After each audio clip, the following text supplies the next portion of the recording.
pero es un suceder cosas, una tras otra.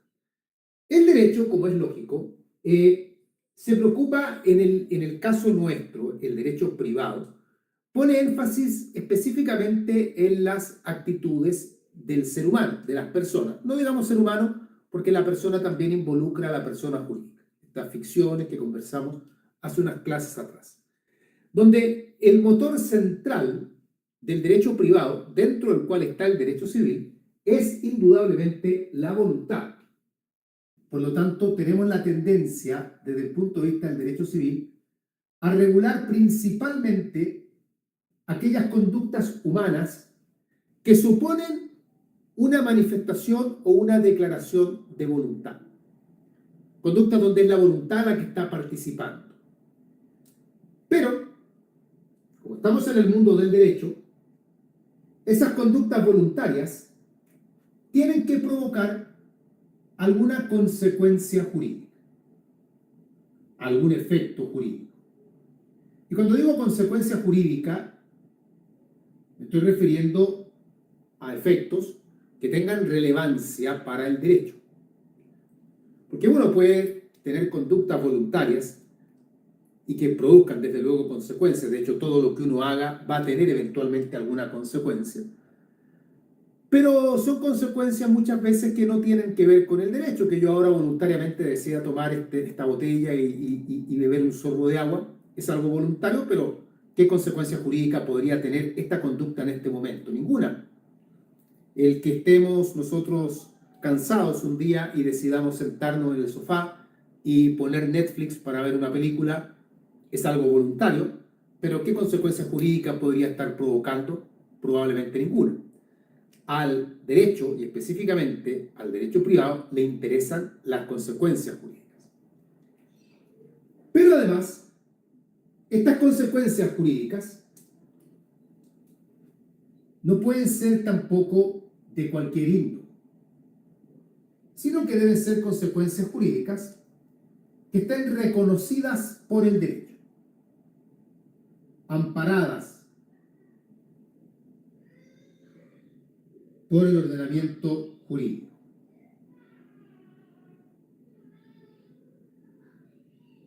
No es cualquier conducta. De ahí, por ejemplo,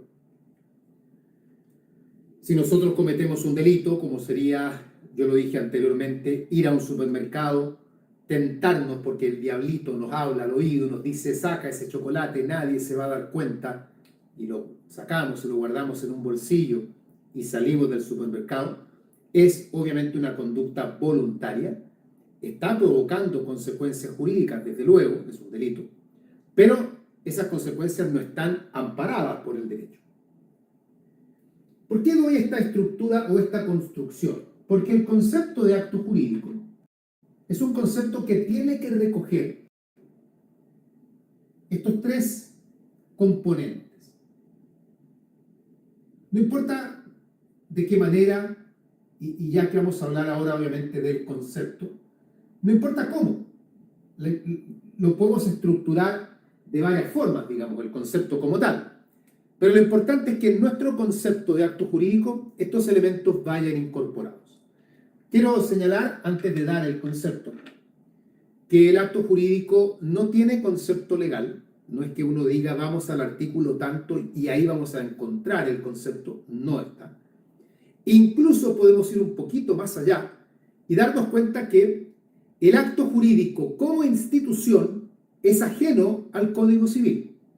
Ajeno en el sentido de que si nosotros nos ponemos a buscar en el código e intentamos encontrar la expresión acto jurídico, no la vamos a encontrar. Vamos a encontrar la palabra acto en varias ocasiones, vamos a encontrar la palabra jurídico en varias ocasiones, pero nunca el concepto complejo, completo, acto jurídico. Es ajeno al código.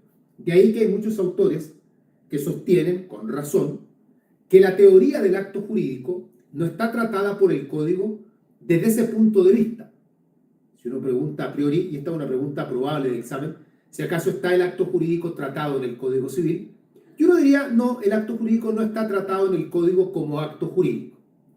Pero también no hay que perder de vista que cuando uno estudia la teoría del acto jurídico en la universidad en pregrado, uno hace referencia a un montón de artículos. Uno dice, por ejemplo, el objeto del acto jurídico, y vamos al artículo 1464, entre otros. Los elementos del acto jurídico, 1444. La capacidad de los actos jurídicos, 1447. La nulidad de los actos jurídicos, 1681 en adelante.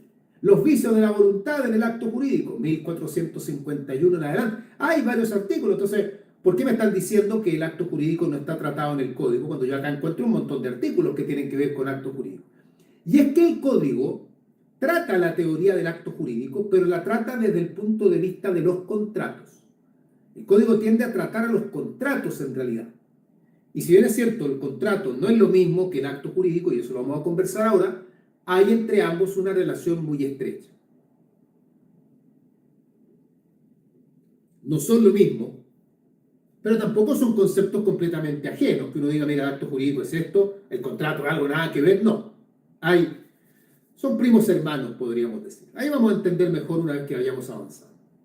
Entonces, ¿está el acto jurídico tratado en el Código Civil? Sí, la teoría del acto jurídico está en el Código Civil, pero está a través de los contratos.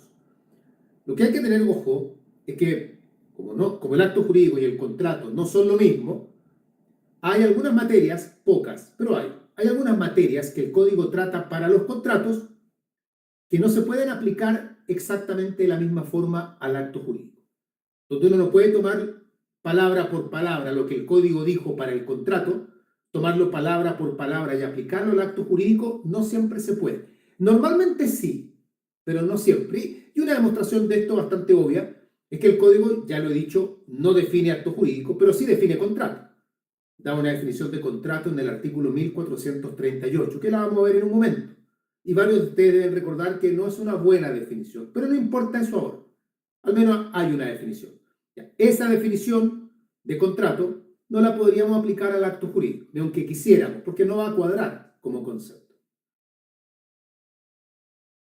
¿Qué es el acto jurídico entonces? Si queremos dar una definición.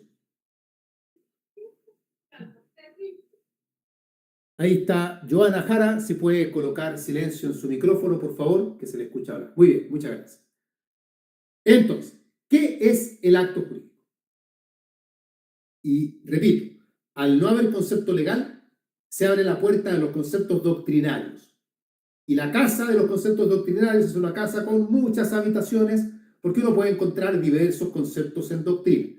La idea es buscar el que más les acomode a ustedes, el que más les sea simple de entender. Claramente yo recomiendo el que voy a dar ahora porque es bastante completo y tiene además una particularidad que la van a notar a medida que vayamos avanzando. Vamos a decir, concepto doctrinario, que el acto jurídico es la manifestación de voluntad destinada a producir efectos jurídicos,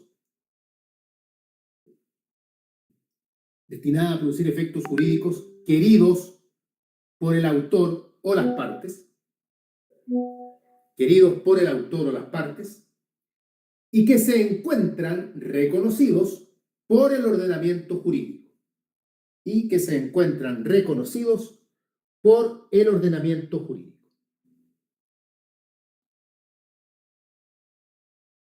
Esa es una definición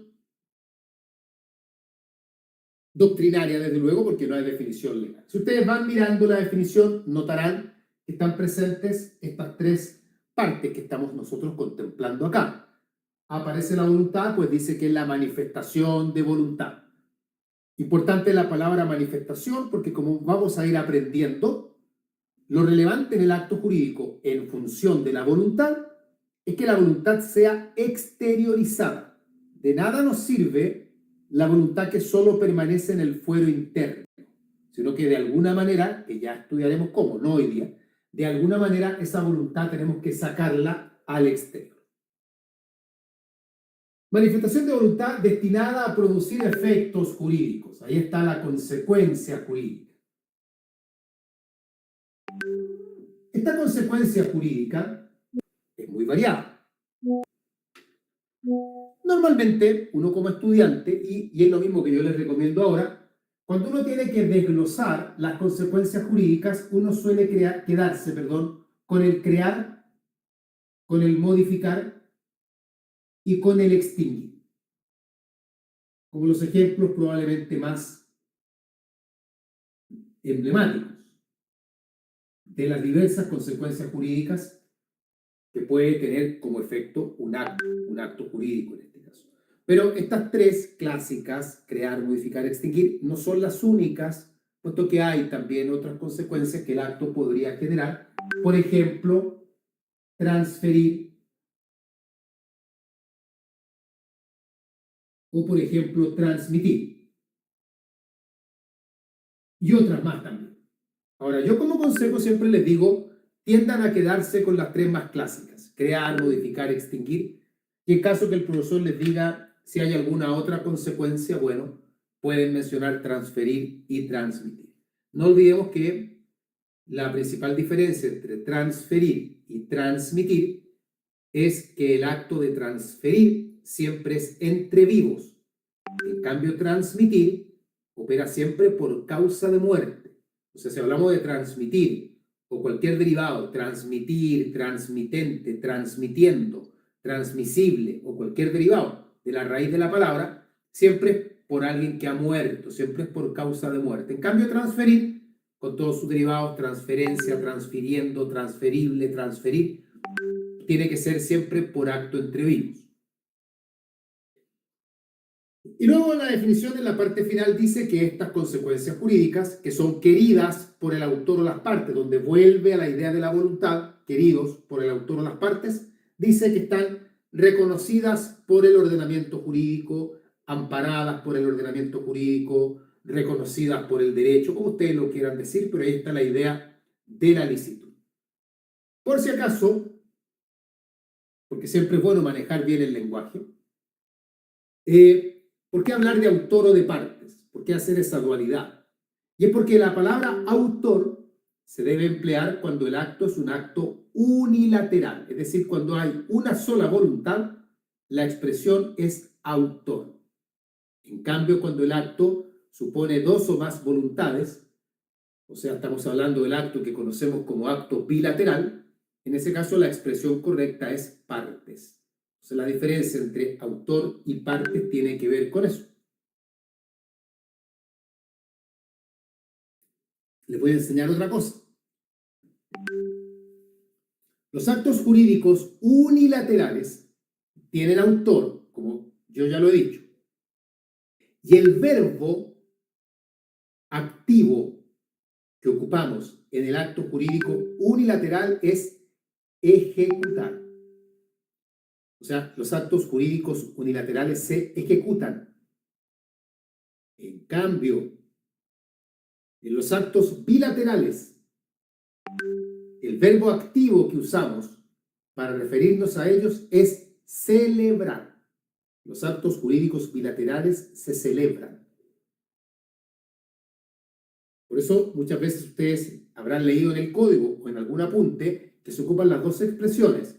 Dice, por ejemplo, la ley, actos que se ejecutan o celebran. Y es porque la palabra ejecuta atiende al acto unilateral, la palabra celebra al acto bilateral. Entonces nunca digan, por ejemplo, un testamento se celebra. No, los testamentos no se celebran, se ejecutan. La compraventa se celebra porque es un acto bilateral, ¿ya? Esto es lenguaje jurídico. En un lenguaje coloquial uno suele ocupar las palabras de forma ambivalente y la verdad es que en el examen puede que no ocurra nada si cambian las palabras y si dicen vamos a celebrar una oferta. No importa, pero también puede suceder que el profesor sea un poquito más odioso con el lenguaje y les diga, momento, ahí hay un problema técnico. Lo mismo que con partes y autor también puede suceder que no ocurra nada. Pero para que, si lo podemos decir correctamente y evitar cualquier conflicto futuro, mejor digámoslo correctamente. Esto es el acto jurídico entonces sin apellido, digamos, el concepto general de acto jurídico. Bueno, ¿hasta acá alguna duda, alguna pregunta sobre lo que es el acto jurídico y lo que hemos conversado? Esto es sumamente básico lo que estamos viendo, pero no por yo decirles que es básico, no significa que no puedan tener alguna duda o alguna pregunta. Si tienen dudas o preguntas, me dicen y lo vamos viendo. Ya. Luego, si uno sigue la correlación tradicional del estudio, luego de ver el concepto de acto jurídico, viene la clasificación del acto jurídico. Y aquí la más relevante, indudablemente, es la primera clasificación. Y digo la primera porque no importa desde dónde estudien o qué texto empleen o con quién hayan tenido clases en la universidad, lo más probable es que la primera clasificación que vean es la que viene a continuación. Y que divide precisamente los actos jurídicos en unilaterales y bilaterales.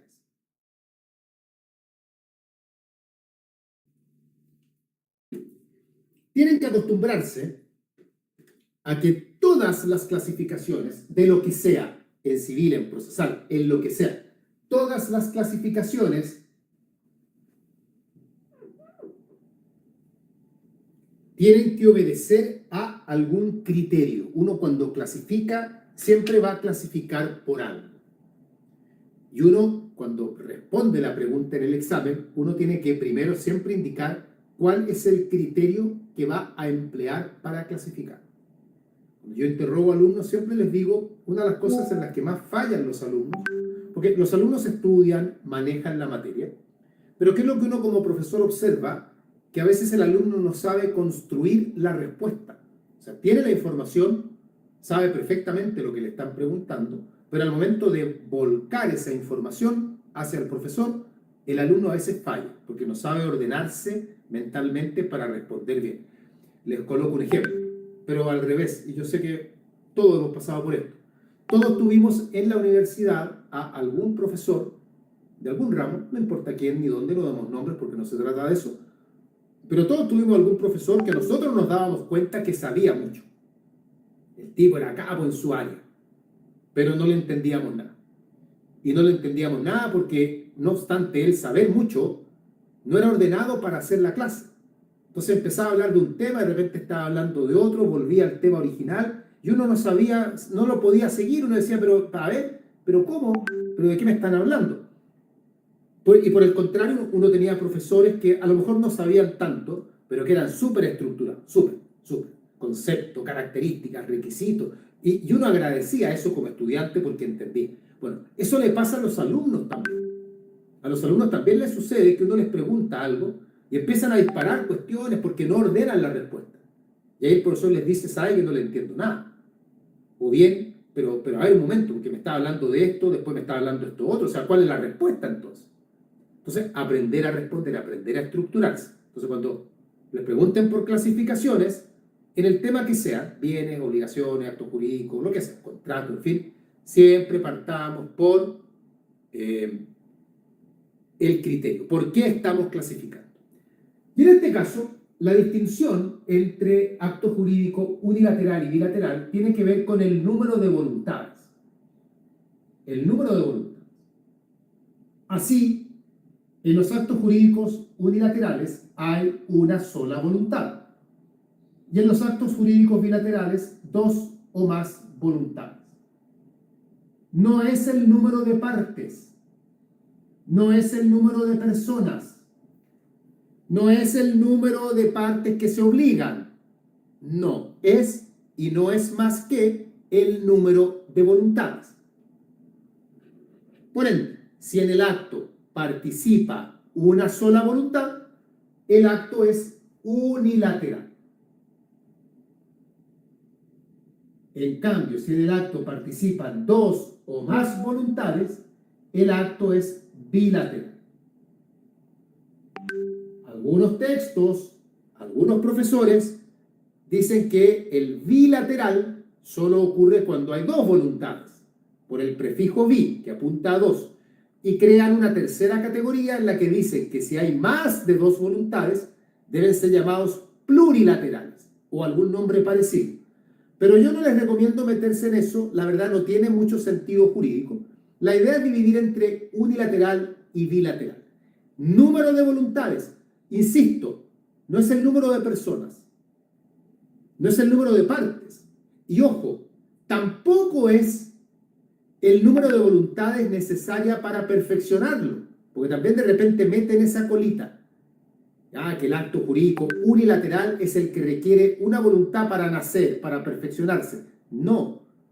Para ver si un acto se perfecciona o no, hay otras clasificaciones. Solemnes, por ejemplo. Acá es mucho más simple. Es solo el número de voluntades. Por ende, si tenemos que definir, ¿qué decimos de cada uno? Y acá ustedes se dan cuenta que vamos a volver a la definición de acto jurídico, la que les di. Y lo único que vamos a hacer es modificarla para que nos sirva acá. Dicho eso, acto jurídico unilateral es la manifestación de una voluntad destinada a producir efectos jurídicos queridos por el autor y que se encuentran reconocidos en el ordenamiento jurídico. En la misma definición de acto jurídico que vimos, pero con dos alteraciones. La primera es que ya no hablamos de voluntad, sino que decimos una voluntad. Y luego, cuando en el acto decíamos autor o partes, ahora solo decimos autor. En lo demás, la definición se mantuvo igual. Manifestación de una voluntad destinada a producir efectos jurídicos queridos por el autor y que se encuentran reconocidos por el ordenamiento jurídico. Y como ustedes entenderán, en el caso del acto jurídico bilateral, la definición la damos de la misma manera. Entonces, acto jurídico bilateral, decimos que es la manifestación de dos o más voluntades destinadas a producir efectos jurídicos queridos por las partes y que se encuentran reconocidos por el ordenamiento jurídico. Es decir, en lugar de hablar de la voluntad, decimos dos o más voluntades. Y en lugar de decir autor o partes, decimos derechamente partes. En lo demás, la definición se mantiene igual. Manifestación de dos o más voluntades destinadas a producir efectos jurídicos queridos por las partes y que se encuentran reconocidos por el ordenamiento jurídico. Ejemplos de todo esto. Déjenme mirar primero, sí, porque hay algunas preguntas en el chat. A ver, profesor, ¿algún ejemplo de crear, modificar y extinguir? Ya, me parece bien. Crear, si quieren dar un ejemplo, un acto jurídico que sirva para crear, pueden dar como ejemplo cualquier contrato. Porque como lo vamos a ver a continuación, todos los contratos por definición crean. Pueden decir compraventa, mandato, comodato, mutuo, depósito, arrendamiento, transacción, censo vitalicio, etcétera, etcétera, etcétera. Cualquier contrato que den como ejemplo sirve para crear. Modificar son bastante escasos los actos que sirven para modificar. El ejemplo más tradicional es, o son, mejor dicho, las capitulaciones matrimoniales.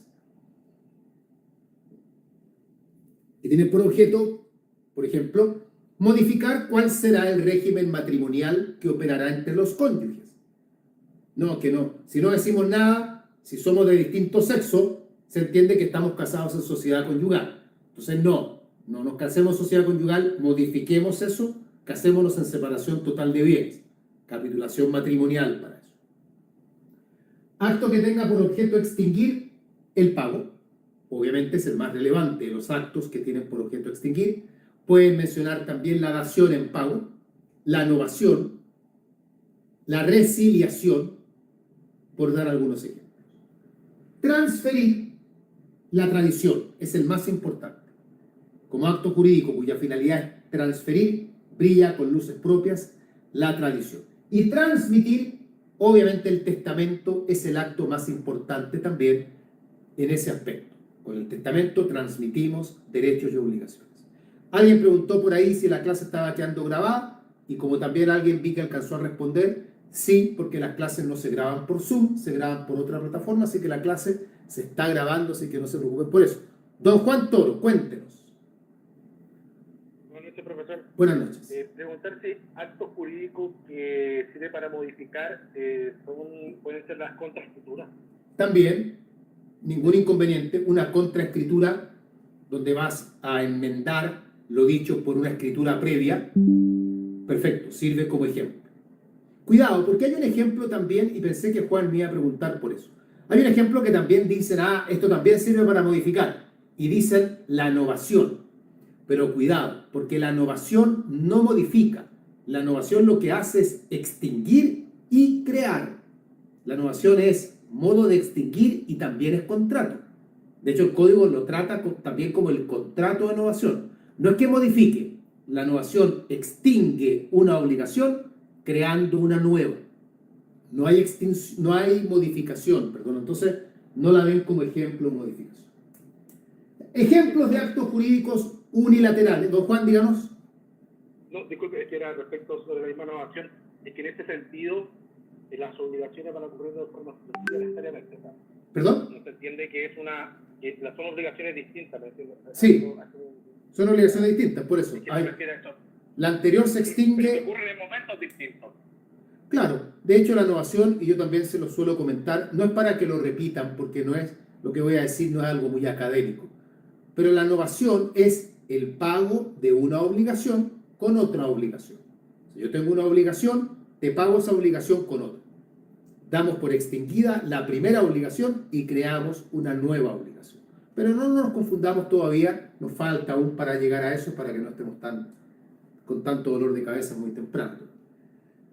Ejemplos de actos jurídicos unilaterales. Obviamente el testamento, pero hay más, ¿ya? Seamos más variados, por favor. La renuncia a un derecho también es un acto unilateral. La oferta y la aceptación, ahí tienen dos actos unilaterales. Lo mismo que en el caso de una herencia o legado, la aceptación y la repudiación también son dos ejemplos. El reconocimiento de hijo, la ratificación. ¿Podría ser? ¿Perdón? ¿La donación podría ser? No, la donación es un contrato. Tiene que haber acuerdo de voluntad. Ya, ok. Porque si yo llego a su casa y le digo, hola Hernando, ¿cómo está? Mire lo que le traigo regalo. 15 chanchos vivos para que usted tenga. Usted no está obligado a recibirlo. Usted me puede decir, no, yo no acepto su regalo. O sea, es un acuerdo de voluntades. Así que, y está bien lo que pregunta Hernando, porque es típico del alumno decir, como ejemplo, acto jurídico unilateral, decir la donación. Pero no, la donación es un contrato.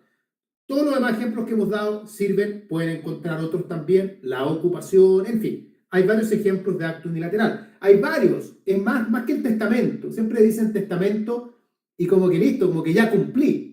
Y no, pues hay que dar otros ejemplos también. Acto jurídico bilateral, obviamente es más fácil encontrar. La mayoría son actos jurídicos bilaterales. Cualquier contrato ya sirve como ejemplo, porque el contrato como acto jurídico, el contrato es siempre bilateral, como acto jurídico. Luego, como contrato, hay otra clasificación que también divide entre unilateral y bilateral en contratos. Y ahí el criterio son las partes que se obligan. Eso también lo veremos, pero no ahora. Entonces, ahí hay otro tema. El contrato como contrato puede ser unilateral o bilateral, pero el contrato como acto jurídico es siempre bilateral. Entonces, cualquier contrato que den como ejemplo sirve como acto bilateral. Además del contrato, pueden decir la tradición, que ese no es un contrato, pero también es un ejemplo de acto bilateral. El pago también es un acto bilateral. Las capitulaciones matrimoniales que señalamos hace un rato también son un acto bilateral. La novación también es un acto bilateral. En fin, hay también muchos ejemplos que uno podría dar de actos bilaterales. Bueno, acá viene otra cosa muy importante. Los actos bilaterales también se llaman convención.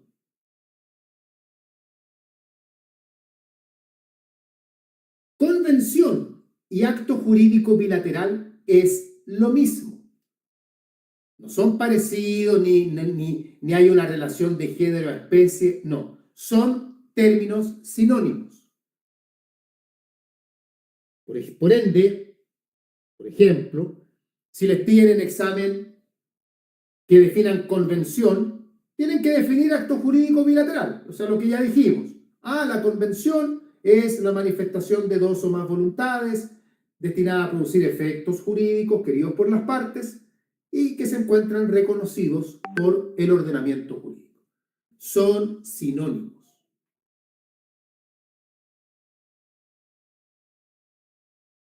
Bueno, ¿cómo estamos hasta acá? Esto, a pesar de ser bastante básico, créanme que se pregunta mucho en examen. Y curiosamente, la tasa de mortalidad, podríamos llamar, en esto suele ser media alta, porque no obstante no ser tan complicado, claro, con los nervios los alumnos se empiezan a enredar. Y el tema es que acá, como ustedes observan, los conceptos son como bien precisos. Entonces, como cuando uno cambia algo, ya la respuesta está mala. Si uno, por ejemplo, quiere hablar del acto jurídico unilateral y en lugar de decir una sola voluntad, dice una sola persona, ya el concepto como que se está yendo para otro lado y cuesta después volver. Así que hay que tener esto siempre muy bien manejado, pero esto no es tanta memoria, no obstante sé que se van a memorizar los conceptos y está bien, ¿sí? Es como uno estudia, pero preocúpense de entender, no solamente la parte, me voy a memorizar esto, no voy a entender nada, pero lo voy a memorizar, no. La idea es entenderlo para que luego puedan resolver conflictos que el profesor les va a colocar en el examen para que no lo pasen mal. Bueno, convención entonces es sinónimo de acto jurídico bilateral. He aquí lo interesante. Como todos sabemos, y ya está dicho, los actos jurídicos, tanto unilaterales como bilaterales, tienen una variedad de efectos jurídicos. Los actos jurídicos pueden crear, modificar, extinguir, transferir, transmitir, etc. Bueno, cuando el acto jurídico bilateral, es decir, la convención, cuando el acto jurídico bilateral, es decir, la convención, tiene por finalidad crear,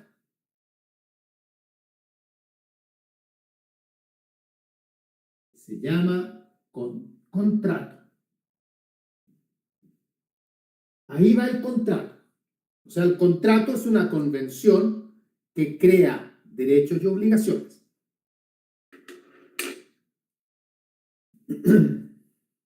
Teniendo esto presente, esta idea, vamos al artículo 1438 del Código.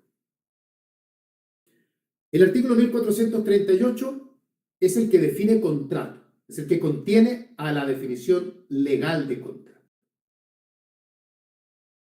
Una definición que creo que todos la deberán conocer a esta altura ya, que comienza diciendo contrato o convención es un acto por el cual, etcétera, etcétera. No quiero continuar con la definición porque no es lo que me interesa hoy día.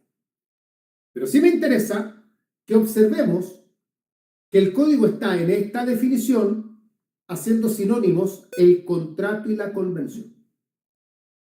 Cuestión que ya mirando lo que hemos hablado el día de hoy, nos podemos dar cuenta de que no son lo mismo. Contrato y convención no son sinónimos. ¿Se equivocó entonces Andrés Bello? ¿Cómo es que Andrés Bello confundió dos cosas que son tan fáciles de entender que no son iguales? Andrés Bello, que por un lado uno puede alabar la tremenda obra que ha creado, que es el Código Civil, y tenemos que entender que tuvo la maestría intelectual para crear un código completo, pero se equivocó en esto que es tan evidente. Bueno, ahí empieza la historia a tallar sus respuestas. Algunos autores dicen que sí, que se equivocó, que aquí se incurre en un error, pero créanme que hoy, y no voy a entrar al detalle porque esto no es para el examen, pero solo para ilustrar, hay una corriente de autores modernos que señalan que Andrés Bello no se equivocó, sino que él habría tenido sus razones para igualarlo. Ojo, no estamos diciendo que contrato y convención sean lo mismo. Lo que hace la doctrina moderna es intentar justificar el que Andrés Bello los haya tratado como sinónimos, diciendo que él tenía razones para hacerlo. ¿Ya? Es eso. Pero no quiero ir a eso porque ese no es el tema. Lo importante es comprender que más allá de lo que el código diga y lo que uno pueda justificar o no, objetivamente, el contrato y la convención son cuestiones distintas. Entonces, ¿qué hacemos con la definición de contrato que da el código? Que tiene este error. Y tiene otros también. De hecho, la definición de contrato, quienes ya vayan avanzando en su estudio, recordarán que la definición de contrato es mala o errada, digamos que suena más elegante. Es errada no solo por esto, sino que también por otras cosas que dice. Y acá una buena oportunidad para decir algo interesante. ¿Qué hago yo como estudiante cuando me preguntan por una definición? Y yo sé que existe definición legal, pero también sé que la definición legal no es una buena definición. ¿Qué hago?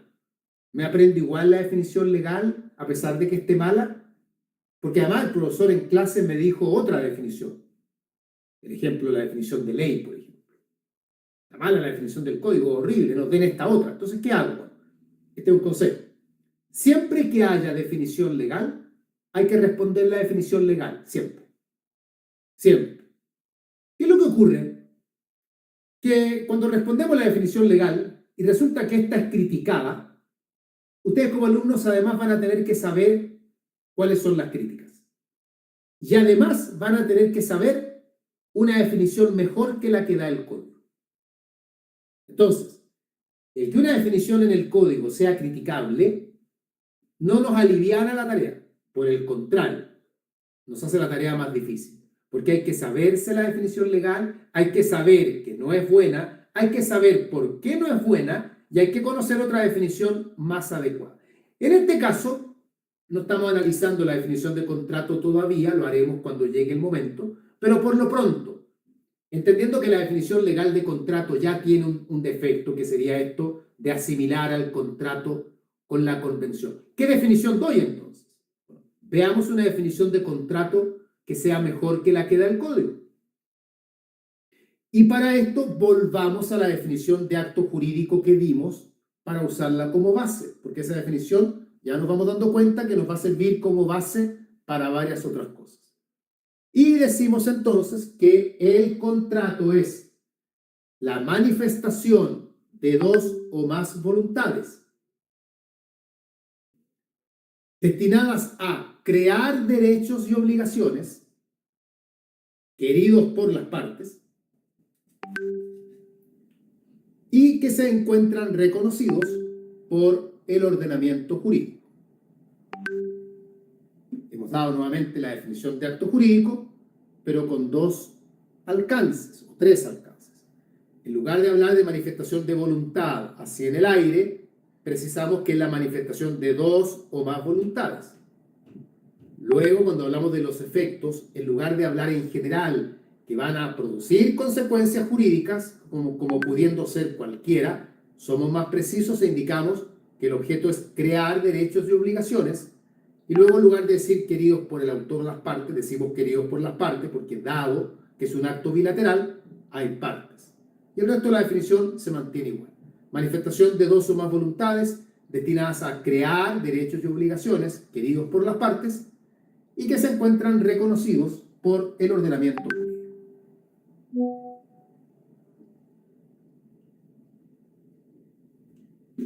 Luego, esto puede resultar muy enredado, pero lamentablemente esto es así. Luego, en otro tema, no hoy día, pero luego, el contrato,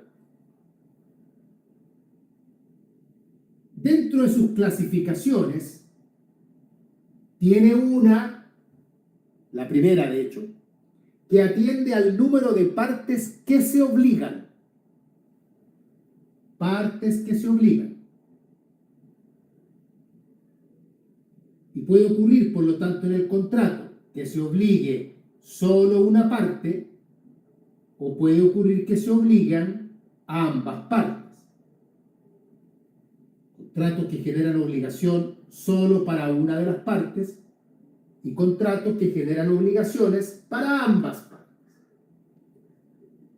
Dicho de esa manera, cuando en el contrato se obliga solo una parte, ese contrato se llama unilateral. Y cuando en el contrato se obligan ambas partes, el contrato se llama bilateral. ¡Oh, desgracia! Esos nombres, unilateral y bilateral, son los mismos con los que también clasificamos acto jurídico. Y digo desgracia porque ahí se genera la razón por la cual luego en el examen el alumno enreda todo esto. Entonces le preguntan por acto jurídico unilateral y empieza a hablar de las partes que se obligan. Se va a otro tema. Por eso es muy importante retener los criterios, porque si uno recuerda los criterios, no se debiera enredar. Y si bien es cierto, tanto en el acto jurídico como en el contrato, para ambos usamos las nomenclaturas unilateral, bilateral, los criterios son distintos, porque en el acto jurídico la distinción gira en torno al número de voluntades. En cambio, en el contrato, la distinción gira de acuerdo a las partes que resultan obligadas. No obstante, los nombres son los mismos, los criterios son diferentes. Por lo tanto, un acto jurídico unilateral no es lo mismo que un contrato unilateral. Un acto jurídico bilateral no es lo mismo que un contrato bilateral, porque aunque llevan el mismo apellido, los criterios que se usan para distinguirlos son diferentes. Y eso cuesta y enreda. Yo tengo súper claro que enreda. Y el profesor que interroga también sabe que enreda. Pero por mucho que uno sepa que esto enreda, no es excusa si es que el alumno efectivamente se enreda. Yo no puedo decirle al alumno, sí, sabe que está mal todo lo que dijo, pero entiendo que se equivoque, si la cuestión es enredada. Así que lo voy a perdonar. No va a pasar eso. Se equivocan y lo pagan. Y estos temas son tan básicos que acá los errores se pagan muy caro. Todo este tema, todo esto, es el típico ejemplo de una materia que yo suelo calificar como una materia incómoda. Porque se pregunta mucho y es incómoda por la siguiente razón. Si ustedes contestan todo esto brillante, no es mucho lo que han avanzado en el examen. Porque es como de lo mínimo que uno tiene que saber, o sea, no está sorprendiendo a nadie. ¿Ya?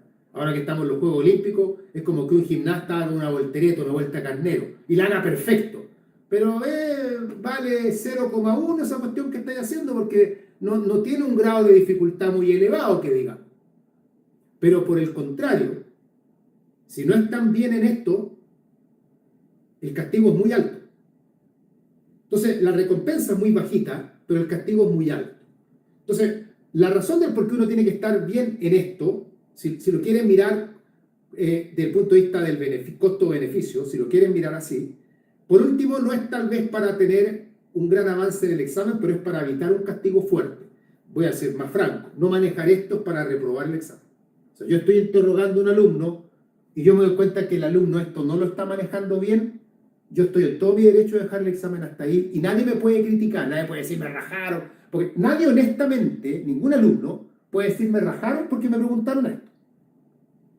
Porque todos nosotros, yo también fui alumno, también estudié para el grado y también, como muchos de ustedes, dentro de mis sueños estaba que me pregunten acto jurídico, porque cuando uno se siente y dice, pucha, ojalá me pregunten, nadie dice ojalá me pregunten obligaciones. Uno dice ojalá me pregunten acto jurídico, ojalá me pregunten esto. Porque estas cuestiones como que uno asume que no son tan complejas, y de hecho no lo son. Pero son enredadas, no es que uno no la entre. Ya. ¿Alguna duda en esto?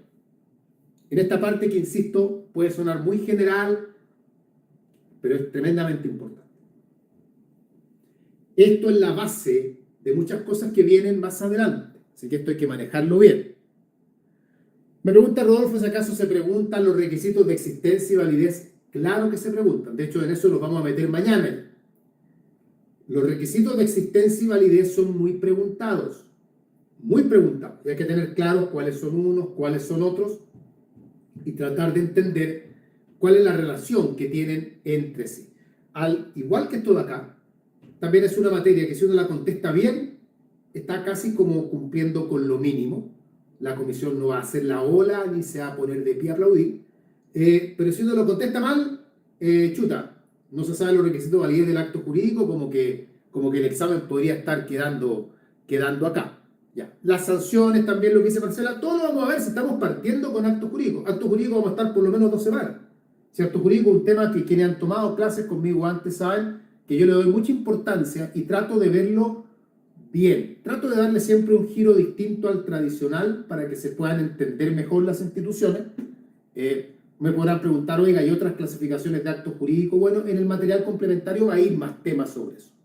¿Ya? Pero acá la clasificación obviamente más relevante para uno rindiendo examen y de la que no nos vamos a salvar, si es que el tema es la clasificación, es justamente la que distingue entre unilateral y bilateral. Y saber construir la relación entre acto jurídico, convención y contrato también es muy, muy importante.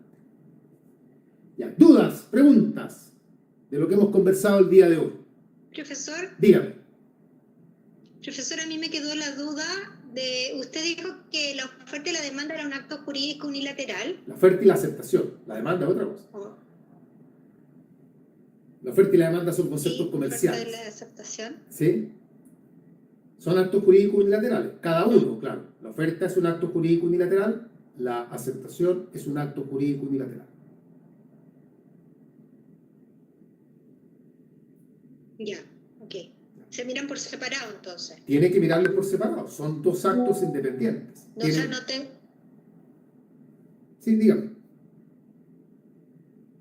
Ya, ok, profesor. No, Ya. no, esa era mi duda, no, gracias. Entre paréntesis, y a pesar de que nos vamos a otro tema con esto, pero también es del examen de grado, la demanda que dice la compañera, que si bien es cierto, ella se está refiriendo a la oferta y la demanda en el ámbito comercial del derecho económico. La demanda, si la miramos en su contexto procesal, la demanda también es un acto jurídico unilateral. Procesal, claro, pero es unilateral porque es la voluntad del demandante. ¿Ya? No lo doy como ejemplo en civil, desde luego, pero ya que estaba mencionada por ahí la demanda, para darnos cuenta que de hecho en procesal también tienen que manejar la teoría del acto jurídico, porque no olviden que existe el acto jurídico procesal, que tiene también sus requisitos de existencia y validez, tiene todo eso traspasado hacia allá. Y hay acto jurídico mercantil y hay acto jurídico en un montón de áreas. La teoría del acto jurídico es uno de los cimientos del derecho en general. Pero como estamos en derecho civil, es un cimiento del derecho civil importantísimo, por eso hay que manejarlo bien. ¿Otra duda, otra pregunta, algo más? Ya. Estamos partiendo la semana entonces.